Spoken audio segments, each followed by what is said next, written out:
Hello friends, competitive 7 में आपका स्वागत है। मैं गौतम। फ्रेंड्स, जैसे कि हम प्रॉफिट एंड लॉस पढ़ा रहे हैं जो कि BSSC inter level mains exam के जो है में पूछा जाएगा, तो वो जो है हम पढ़ा रहे हैं फ्रेंड्स। और इसके अलावा जो अभी रिक्वायरमेंट निकली हुई है बीपीएससी की तरफ से, जो इंस्पेक्टर का है, यानी कि मोटर निरीक्षक का जो निकला हुआ है, वाहन निरीक्षक का फ्रेंड्स, तो उसका प्रिपरेशन जो है मैं ऑटोमोबाइल और मैकेनिकल इंजीनियर का जो है मैं करवा रहा हूँ। तो आप जो है जाकर मेरे चैनल पर देख सकते हैं। इसके अलावा बिहार से जो भी रिक्रूटमेंट से अपडेट नोटिस आती है तो मैं आप लोग से शेयर कर देता हूँ फ्रेंड्स। तो मेरे चैनल को कीजिए सब्सक्राइब फ्रेंड्स, क्योंकि मेरे द्वारा बताई गई चाहे प्रिपरेशन से हो चाहे रिक्रूटमेंट से हो, वो स्ट्रॉन्ग और क्लियर रहता है। और मेरे द्वारा बताया गया आता ही है फ्रेंड्स, अक्सर एग्ज़ाम में देखने को मिलता है फ्रेंड्स, क्योंकि मैं बहुत मेहनत और बहुत जो है कि शोध करके जो है छात्रों के बीच प्रश्नों को रखता हूँ फ्रेंड्स। तो आप जो है हम पे विश्वास रखें और मेरे चैनल को सब्सक्राइब करें। तो चलिए आज जो है प्रॉफिट एंड लॉस का टाइप 6 पढ़ाते हैं, टाइम ना लेते हुए। इससे पहले अगर आप 1 2 3 4 टाइप नहीं देखे हैं तो मेरे प्लेलिस्ट में मैं डाल दिया हूँ, फिर मैं डिस्क्रिप्शन में दे दूँगा, तो आप जाकर वहाँ पर देख सकते हैं। ऐसे प्लेलिस्ट में सारे वीडियो को आप देख सकते हैं फ्रेंड्स, और डिस्क्रिप्शन में भी जाकर आप देख सकते हैं। तो 1 2 3 4 अगर देख लीजिएगा तो ज़्यादा बेटर समझ में आएगा फ्रेंड्स, बहुत ही बारीकी तरह से समझाया हूँ। तो चलिए फ्रेंड्स अपने प्रिपरेशन की ओर चलते हैं। आज टाइप 6 में हम सीखेंगे कि अक्सर एग्ज़ाम में इस प्रकार के प्रश्न जो है पूछे जाते हैं कि किसी वस्तु को m रुपया में बेचने से है ना उतना ही लाभ होता है जितना कि उसे जो है n रुपया में बेचने से हानि होती है। तो ऐसी स्थिति में क्रय मूल्य ज्ञात कीजिए। तो इस तरह का प्रश्न फ्रेंड्स हमेशा एग्ज़ाम में देखने को मिलता है फ्रेंड्स। तो इस प्रकार के प्रश्न को कैसे बनाएंगे, तो हमको क्रय मूल्य निकालने के लिए कह रहा फ्रेंड्स। तो क्रय मूल्य पहले निकालेंगे सीपी। क्रय मूल्य हम क्या जानते हैं, कॉस्ट प्राइस। तो इस तरह m प्लस n है ना, यानी कि बेचने से m रुपया में बेचने से उतना ही रुपया लाभ होता है जितना कि उसे n रुपया में बेचने से होता है। तो इस तरह के प्रश्न में क्रय मूल्य निकालने का सूत्र होता है m प्लस n बटा 2। ओके फ्रेंड्स, तो इस तरह के जो है प्रश्न में इस फार्मूला से जो है हम मैथ को बना सकते हैं। अब रही बात कि CP बराबर m प्लस n बटा 2 कैसे निकला। तो लाभ बराबर हम क्या जानते हैं फ्रेंड्स कि क्रय मूल्य है ना घटाओ विक्रय मूल्य होता है। क्या होता है, क्रय मूल्य घटाओ विक्रय मूल्य होता है, यानी कि CP माइनस SP होता है। तो हम यहाँ पर दे देते हैं, आप लोग को दिक्कत ना हो, CP माइनस SP हम जानते हैं। और हानि क्या होता है फ्रेंड्स, हानि भी हम जानते हैं कि SP माइनस CP होता है।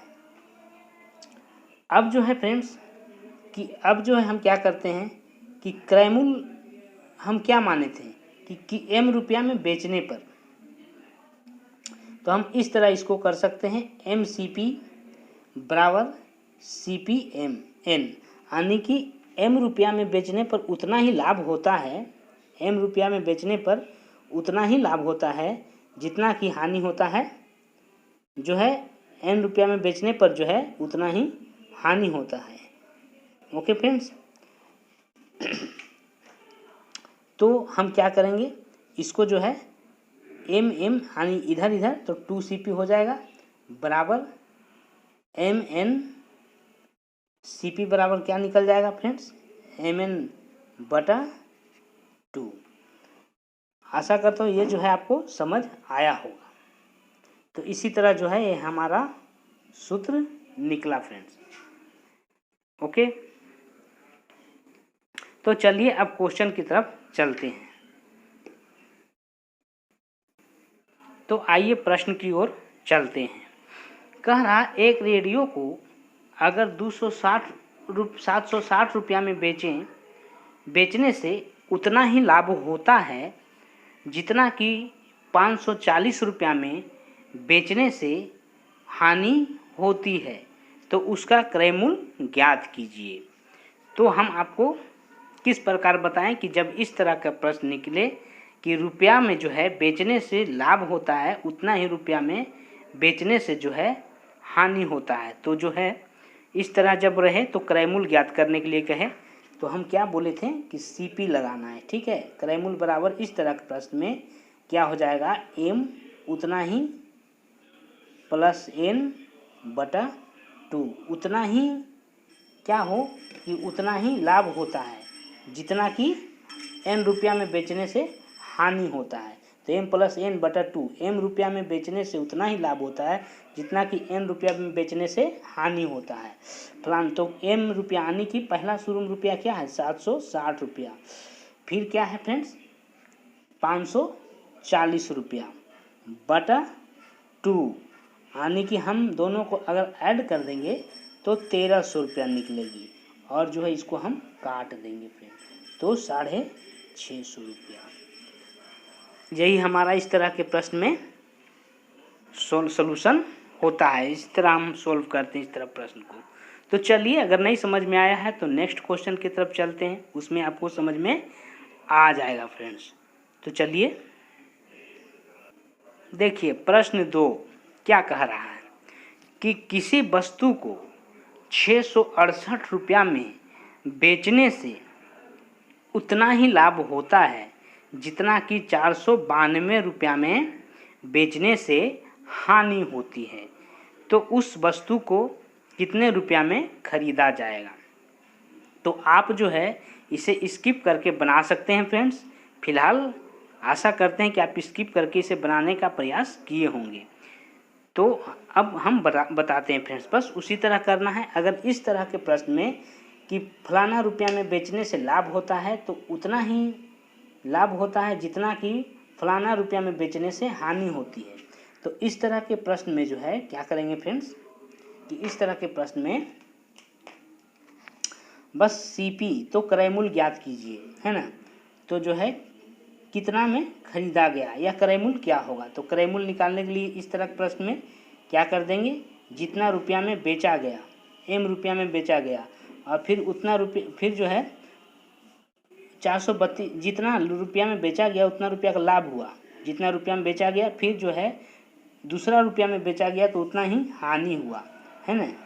तो 432 रुपया, 492 रुपया, इसको क्या कर देंगे, जोड़ देंगे अब बटा 2, अब जोड़ के हमारा आ जाएगा 60, 2 580, इसको काटने से हो जाएगा। बस यही है फ्रेंड्स कि जितना रुपया में हम बेचेंगे उतना लाभ हुआ और दूसरे को जितना रुपया में बेचें तो हानि हुआ। तो इस प्रकार के प्रश्न में जो है इस तरह का हम बनाएंगे, ठीक है, सवाल को। चलिए फ्रेंड्स, नहीं समझ में आया तो आगे चलते हैं। प्रश्न 3 क्या कह रहा है कि यदि जो है किसी वस्तु को 600 रुपया में बेचने पर उतना ही लाभ होता है, तो क्या करा फ्रेंड्स कि 600 रुपया में बेचने पर, है ना, तो जो क्रय मूल्य ज्ञात कीजिए। इसमें भी बोल रहा कि 600 रुपया में बेचने पर जो है उतना ही लाभ होता है जितना कि 400 रुपया में बेचने पर जो है हानि होती है, तो क्रय मूल्य ज्ञात करना है ना। तो बस इसी तरह हमको इस तरह के सवाल में करनी है। 6 4 10, 1000 बटा 2 यानी कि 500। तो आशा करते हैं कि ये सवाल आपको पूरी तरह से समझ में आ गई होगी कि जितना रुपया में बेचने पर लाभ होता है और जो है दूसरे को उतना रुपया में बेचने पर हानि होता है, ठीक है। तो जो है क्रय मूल्य ज्ञात कीजिए। तो ये प्रश्न आपको समझ में आ गया होगा फ्रेंड। तो चलिए अब जो है टाइप चेंज करते हैं।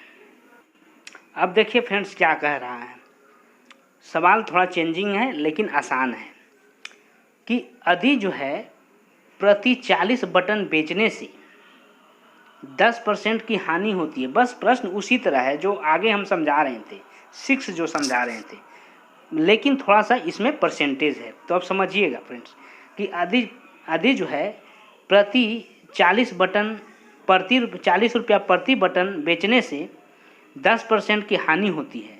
क्या कह रहा है कि 40 रुपया प्रति बटन को बेचने से 10% की हानि होती है, तो जो है 20% लाभ के लिए जो है कितना रुपया प्रति बटन बेचना चाहिए।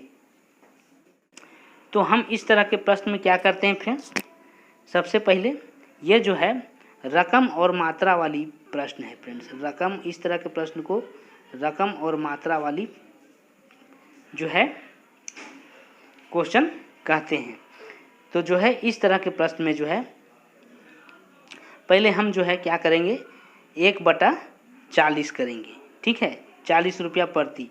या फिर आप जो है इसको क्या करना है कि आप जो है प्रति बटन बोल रहा है, तो 1 इंटू जो लास्ट में 20% का लाभ होता है, फर्स्ट 1 प्लस लास्ट देखना है, 20% का लाभ होता है। और जो है 40 बटन बेचने पर जो है क्या कह रहा है कि प्रति बटन कितना बटन, यानी कि प्रति बटन के लिए निकालने बोल रहा फ्रेंड, ठीक है। तो प्रति बटन यानी इसको x भी आप मान सकते हैं, ठीक है, लेकिन 1 मानते हैं, ठीक है। यानी कि फिर बोल रहा है कि जो है इसमें जो है 40 बटन अगर बेचेगा तो जो है कितना का लाभ होगा, 10% की हानि होगी, यानी कि 90। ओके फ्रेंड्स, तो अब इसको कटा देना है। तो 3 तिया 9, 3 चक 12, 4 दहें के 40, यानी कि 1/30। 1 रुपया में कितना बटन, प्रति बटन बोल रहा कि प्रति बटन जो है प्रति बटन जो है कितना बेचना चाहिए। तो 1 रुपया में जो है 30 बटन मिलेगा। तो यही हमारा आंसर हो गया। 1 रुपया का निकालने का रहा। पहले आपको करना क्या है, ध्यान से समझिए। पहले बोल रहा है, लास्ट आपको देखना है कि प्रति बटन बोल रहा, प्रति मतलब कैसे 1 रुपया में कितना बटन हमको चाहिए, प्रति वही होता है फ्रेंड कि प्रति बटन कितना बेचना चाहिए। तो 1 रुपया वाला निकालना है।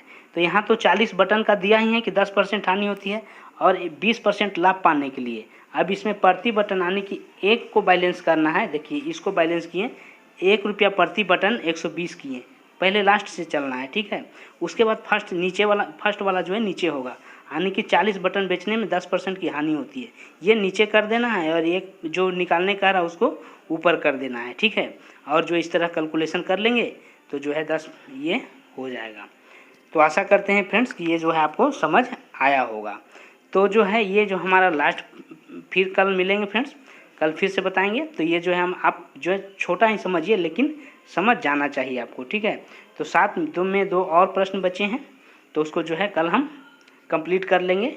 उसके बाद में हम 8 बढ़ेंगे और 8 के बाद फ्रेंड्स ये लास्ट होगा और उसके बाद हम सिंपल इंटरेस्ट के क्वेश्चन जो है लेके आएंगे।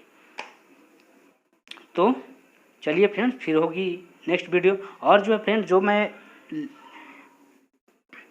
बता दिया हूँ 1 2 3 4 5 6 वो जो है आप जाकर प्लेलिस्ट में देख लीजिएगा फ्रेंड्स। इसके अलावा आप जो है जो मैं बीपीएससी एमवीआई का दिया हूँ यानी मोटर व्हीकल के इंस्पेक्टर का जो मैं प्रिपरेशन करवा रहा हूँ वो जो है आप जाके देखिए। फिर मिलेंगे नेक्स्ट वीडियो, तब तक के लिए जय हिंद जय भारत। अगर नहीं कोई तरह का सवाल हो फ्रेंड्स तो आप मुझे कमेंट कर सकते हैं।